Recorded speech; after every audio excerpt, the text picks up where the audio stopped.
제목을 얼굴을 바꿔줍니다 라고 좀 붙여보았는데요. 사람들이 제일 바꾸고 싶어하는 것 중에 하나가 얼굴이죠. 여러분들은 아십니까? 네, 어떤 분들은 나는 내 얼굴 정말 만족하고 산다. 난 정말 이 모습이 이게 너무 만족하다라고 하는 것은 정말 예쁘고 잘생겨서 그렇다기보다는 자존감이 높은 거예요. 그런데 많은 사람들이 자신의 이 외모가 남들이 볼 때는 충분히 예쁘고 잘생기고 아름다운 외모라 할지라도 자꾸 더 예뻐지고 싶고 더 젊어지고 싶고 다른 사람 보기에 더 매력적인 사람이 되고 싶은 게 우리 일반적인 욕구입니다. 근데 제가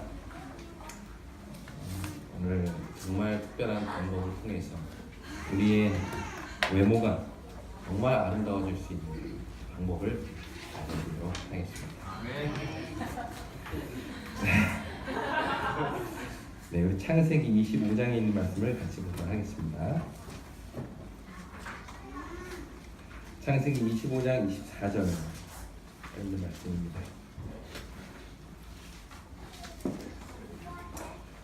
25절부터 24절부터 26절까지를 제가 읽겠습니다. 24절부터 26절입니다.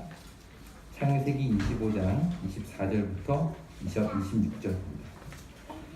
그 해산 기한이 찬즉 해에 쌍둥이가 있었는데 먼저 나온 자는 붉고 전신이 토록 같아서 이름을 에서라 하였고 후에 나온 아우는 손으로 에서의 발꿈치를 잡았으므로 그 이름을 야곱이라 하였으며 리브가가 그들을 낳을 때에 이삭이 60세였더라. 여기 한 가정이 소개되어 있죠. 우리가 너무나도 잘 아는 이삭의 가족입니다. 이삭이 결혼을 한 지 약 한 20년 동안 아이가 생기지 않다가 그가 60세가 되었을 때에 아이를 갖게 되는데요. 쌍둥이를 얻게 됩니다. 보통 쌍둥이를 낳으면 일란성일 경우에는 많이 좀 닮고 비슷한데 아마 에서와 야곱은 많이 달랐던 것 같아요. 외모적으로도 많이 달랐는데 일단 에서의 모습은 어떻다고 묘사가 되어 있어요? 일단 붉고, 그러니까 얼굴빛이 좀 붉고 몸이 붉고 털옷 같아서 전신, 그러니까 털이 좀 많이 났던 그런 사람이었던 것 같아요. 반면에 야곱은 어떤 외모적인 면에 대한 소개는 없지만 형의 이 발뒤꿈치를 잡고 나왔다라고 소개를 합니다. 그런데 이렇게 정말 다른 모습으로 태어난 이 두 아이가 자라면서도 전혀 다른 모습으로 자라게 되는데 27절 읽겠습니다.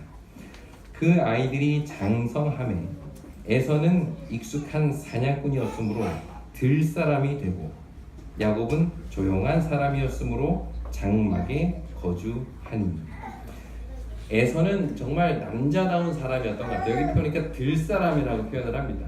그러니까 정말 들에 다니면서 사냥을 하고 짐승을 잡아와다 그걸로 요리를 하고 가죽을 벗겨서 옷을 만들고 이런 일들, 흔히 말하는 이제 남자들, 이 당시에 그 수렵하고 채집하고 하는 이런 시대에 그 남자들이 흔히 하는 모습이었고요.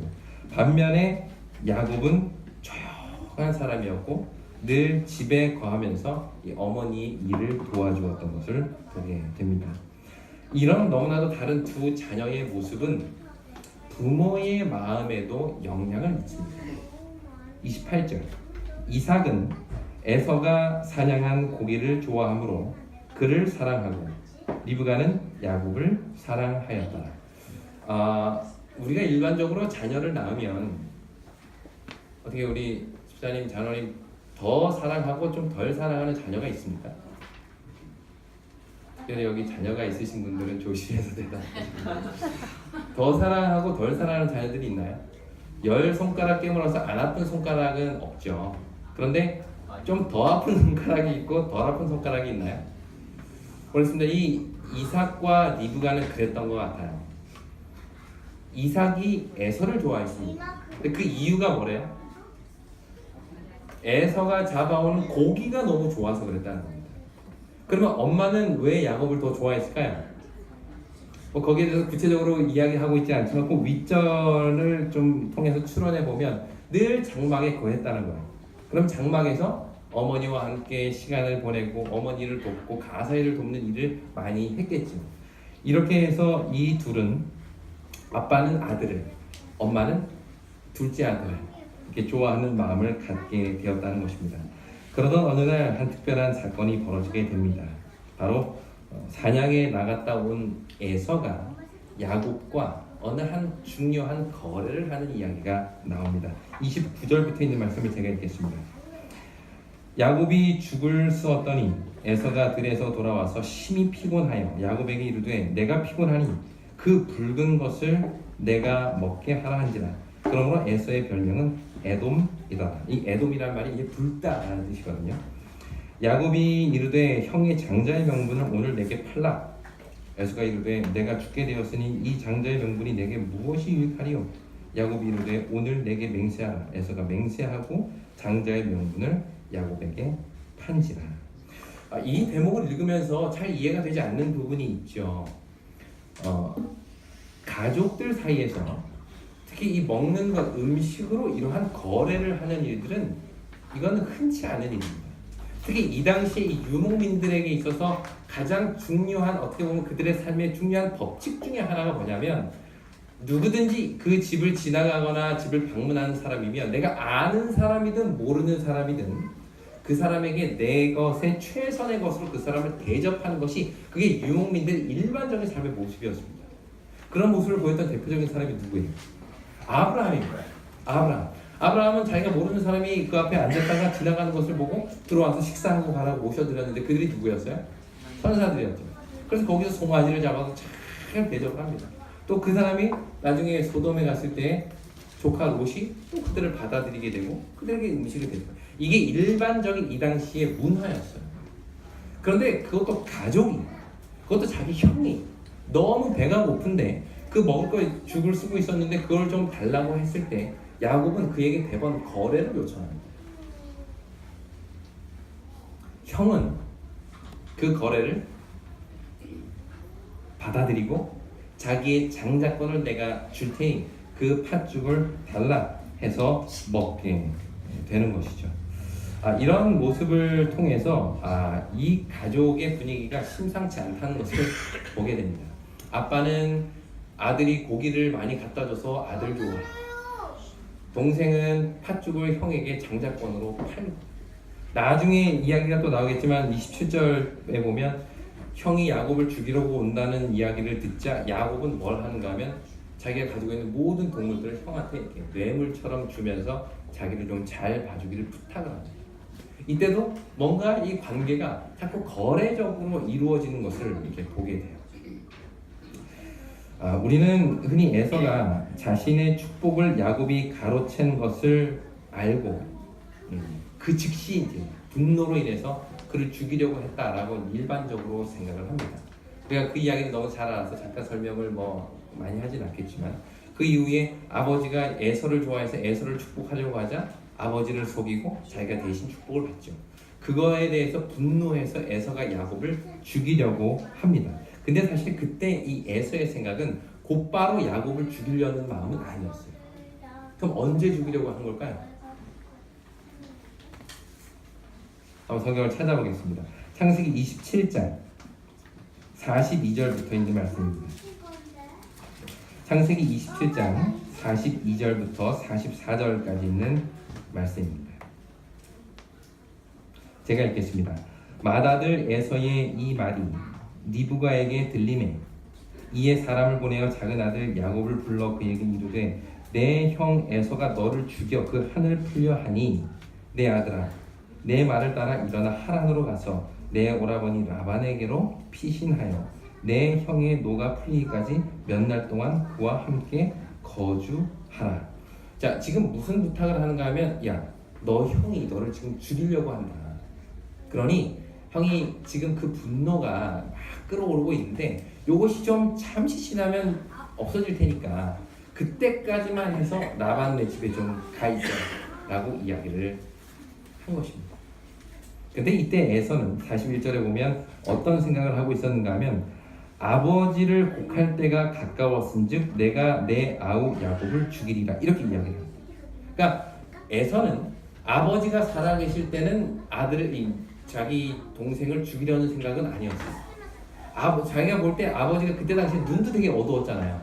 제대로 이렇게 앞도 보지도 못하시고 이제 너무 연로하시니까 아버지가 이제 곧 돌아가실 거라고 생각을 했고, 그 아버지가 돌아가시면 내가 동생을 죽이겠다라고 생각을 한 겁니다. 최소한의 아버지에 대한 예의를 지킨 거예요.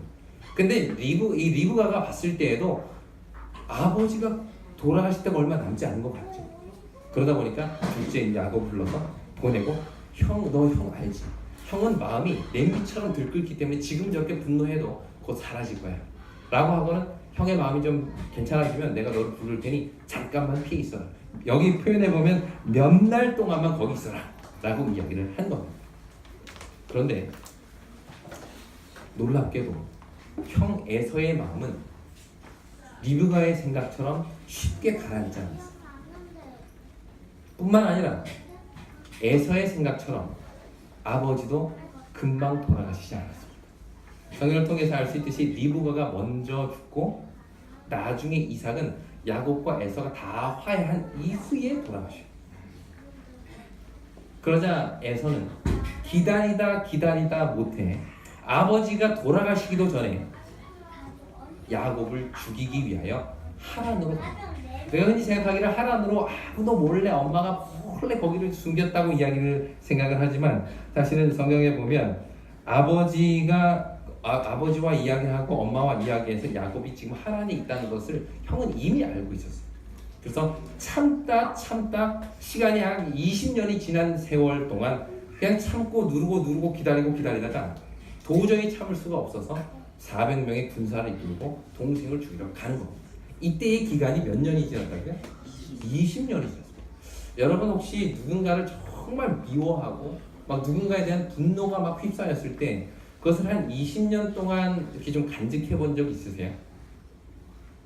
누군가 한 20년 동안 엄청나게 미워해 본 적 있으십니까?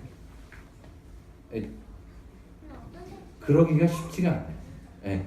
웬만큼 기억력이 좋거나 혹은 이 감정이 계속 그 감정이 유지되지 않는 이상 누군가를 이렇게 꾸준히 미워하기란 쉽지가 않습니다.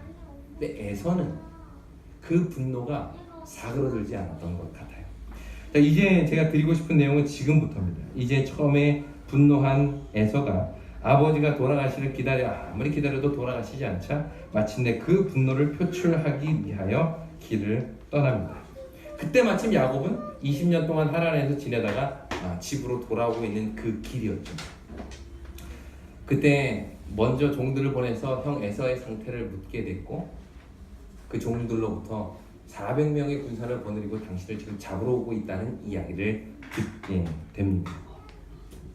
그때 야곱은 정말 자신에게 죽음이 닥칠 것을 직감했어요. 그래서 가족들을 다 먼저 보내고 그는 밤새도록 천사와 씨름하는 가운데 하나님께 매달립니다. 그리고 드디어 날이 밝고 저 멀리서 형의 그 군사 무리가 흙먼지를 피우면서 말을 타고 온 것을 보게 되죠. 그 순간 나귀를 타고 있던 야곱은 그 자리에서 내립니다. 그리고는 형에게로 달려가서 넙죽 엎드려 자신을 용서해 줄 것을 간구하죠. 그때 상황이 얼마나 두렵고 떨렸을까요? 지금 나를 20년이나 지났는데 여전히 분노한 형이 자기를 죽이기 위하여 군사를 이끌고 오는 그 순간 과연 이 형이 어떤 결정을 내릴지 두려워하는 마음으로 숨죽이고 있었습니다. 정말 차가운 칼날이 내 목을 자를 것이라고 생각하고 두려워 떨었던 야곱에게 다가온 것은 형의 차가운 칼날 대신 형의 뜨거운 입술이었습니다. 창세기 33장 4절. 에서가 달려와서 그를 맞아서 안고 목을 어긋만지고 그와 입맞추고 피차 우니라. 야곱이 운 것은 이해가 되는데요, 에서가 같이 목 놓아 울기 시작합니다. 그런데 이때 놀라운 일이 벌어집니다. 형 얼굴도 제대로 쳐다보지 못했던 이 야곱, 그런데 형이 자기를 끌어안고 눈물을 흘리며 용서하는 모습을 보고 눈물을 이제 닦고 형의 얼굴을 딱 봤는데 20년 만에 형의 얼굴을 봤는데 그 얼굴이 형의 얼굴이 아니야. 성경은 이렇게 표현합니다. 10절 야곱이 이르되 그렇지 아니하니이다. 내가 형님의 눈앞에서 은혜를 입었사오면 청하건대 내 손에서 이 예물을 받으소서. 내가 형님의 얼굴을 배운즉 누구의 얼굴을 본 것 같대요? 하나님의 얼굴을 본 것 같사오며. 여기 현대인의 성경을 보면 이렇게 되어 있습니다. 이렇게 형님이 나를 따뜻하게 반겨주시니 내가 형님의 얼굴을 보는 것이 꼭 하나님의 얼굴을 보는 것 같습니다. 여러분 누군가의 얼굴을 이렇게 볼 때 하나님의 얼굴처럼 그 사람의 얼굴이 느껴졌던 때가 있으신가요? 정말 그 사람의 얼굴에서 예수님을 느껴본 적이 있냐는 것입니다. 하나님의 얼굴 보는 것 같다는 말은 어떤 의미입니까? 예쁘다는 뜻일까요? 잘생겼다는 뜻일까요?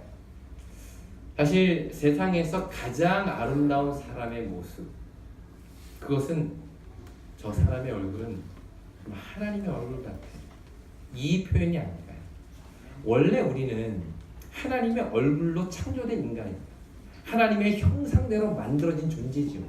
그래서 우리는 누구나 서로의 얼굴을 보면서 저 사람의 얼굴은 정말 하나님의 얼굴을 내가 보는 것 같아 라고 고백해야만 하는 사람들이었습니다. 그런데 죄가 오늘날 우리를 이렇게 말합니다. 지금 옆에 서로 앉아 계신 분들의 얼굴 한번 좀 쳐다보시기 바랍니다.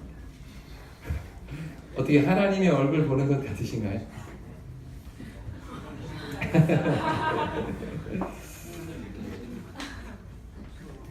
하나님의 얼굴을 보는 것 같사.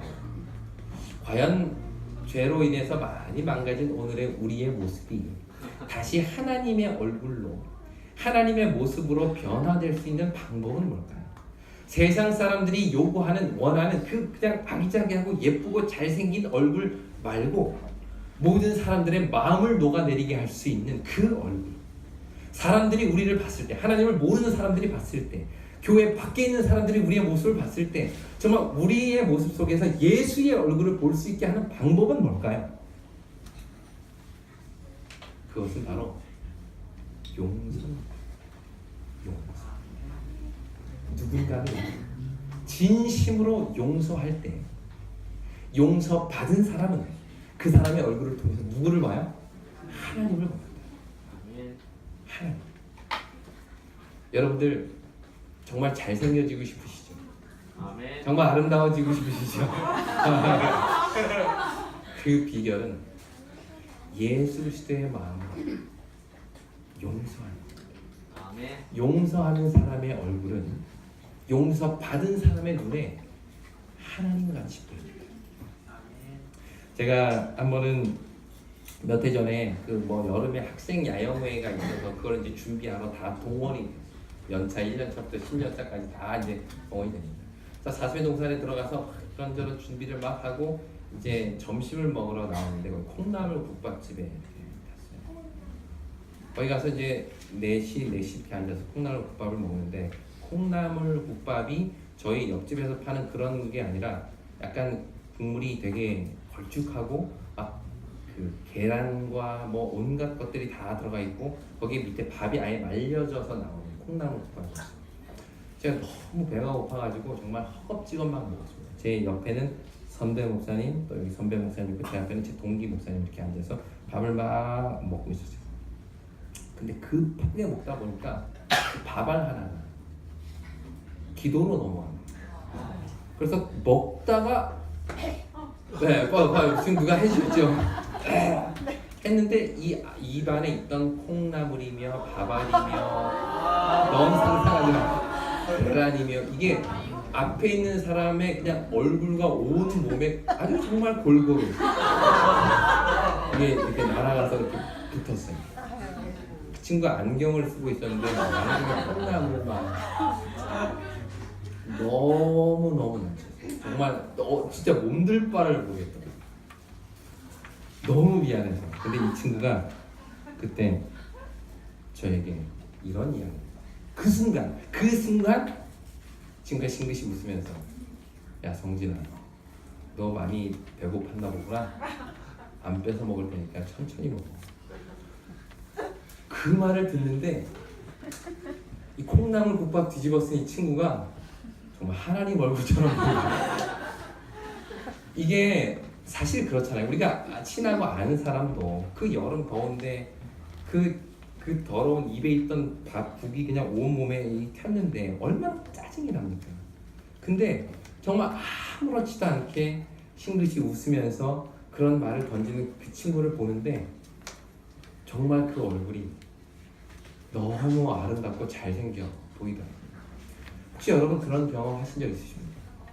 정말 나는 용서받지 못하는 죄를 지은 것 같다는 생각이 들 때, 그래서 누구인가에게 미안하다는 말조차 하기 힘든 그 순간에 그 사람은 이미 나를 용서하고 나를 받아줬을 때 그 사람의 얼굴을 본 적 있으신가요? 우리는 거기서 하나님의 얼굴을 보게 되는 겁니다. 일반적으로 사람들은 자기를 미워하고 원망하고 아프게 하는 사람들에 대해서 저주하고 분노를 쏟아부는 것이 이게 일반적인 세상의 모습이죠. 그러나 예수님은 달랐습니다. 우리가 잘 알듯이 예수님께서는 그 십자가에 달려 돌아가시면서 예수님을 조롱하고 주먹으로 때리고 얼굴에 침을 뱉는 그 모든 사람들을 향해 이런 말씀하셨어요. 아버지, 저들의 죄를 용서해달라, 사하여달라. 근데 그 모습을 누가 봤을까요? 백부장이 봤습니다. 그 모든 예수님의 십자가 형틀을 관장하고 있던 로마의 백부장이 그것을 들었어요. 그리고 그는 고백합니다. 이분은 진실로 하나님의 그가 그러한 고백을 할 수 있었던 이유는 뭘까요? 단순히 그때 땅이 흔들리고 해가 빛을 잃고 정말 바위가 터지는 소리가 나고 그러한 어떤 눈에 보이는 기적 때문에 그런 고백을 했을까요? 저는 확신합니다. 모두가 다 저주하며 자기를 괴롭게 하는 사람들에게 욕설을 내뱉을 때 예수님의 입에서 흘러나온 그 한마디, 용서. 그 용서하는 모습을 통해서 그는 예수님의 얼굴을 통해 하나님의 모습을 보게 된 것이죠. 이것이 우리가 가장 아름다운 모습으로 변화될 수 있는 방법입니다. 사람은 얼굴을 보지 않습니다. 사람은 그 사람의 마음을 통해서 얼굴을 봅니다. 아멘. 아무리 잘생긴 사람도 마음이 아름답지 못하면 그 얼굴이 절대 아름다워 보이지 않아요. 반면에 인간적인 객관적인 눈으로 볼 때는 그다지 그렇게 잘생기고 아름다운 모습이 아니라 할지라도 그 마음 가운데 예수 그리스도의 마음을 담고 있는 사람이라면 세상에 그처럼 아름다운 얼굴은 없겠죠. 우리의 외모를 바꾸려고 노력하는 대신 우리가 우리의 마음이 예수님의 마음처럼 변화되기를 하나님께 간구하기를 바랍니다. 누군가를 진심으로 용서하고 받아주고 내가 그를 위하여 오히려 간구하는 모습을 보일 때 우리의 얼굴은 우리의 마음 예수 그리스도의 마음으로 모습으로 변화될 겁니다. 이날 야곱이 형의 얼굴을 보면서 했던 이 이야기, 형, 내가 그때 형 얼굴 봤는데 하나님 얼굴 같았어 라는 고백을 우리 남편들에게, 또 우리 아내들에게, 또 우리 각 가정에 있는 자녀들에게, 또 우리 성도 각자에 듣는 우리 모두가 되기를 바라면서 오늘 말씀을 마치겠습니다.